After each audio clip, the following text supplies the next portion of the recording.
Itt vagyunk az eredetnél. Itt folyik össze két folyó, vagy patak. Az egyik a Berg, a másik. Az a lényeg, hogy ebből a kettőből lett a Duna. A Duna egyébként, itt van az egyik folyó, patak, itt a másik, és onnan a hídtól már Dunának nevezik. Itt folyik össze a kettő, lehet látni. Költői, fenséges, itt van a kis családom, ők nehezebb is adják a túrát. Meséljétek el, milyen érzés itt lenni a Duna kezdeténél. Itt zavarban vannak. Ha akar beszélek, szerintem feliratom, hogy fogom a videót.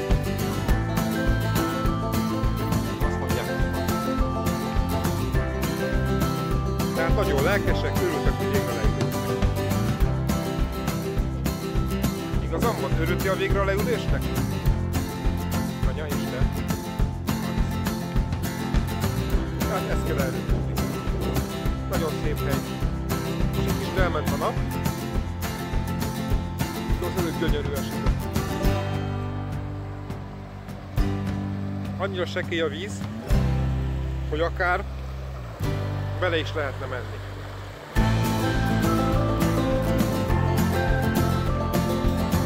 Főleg itt látszik.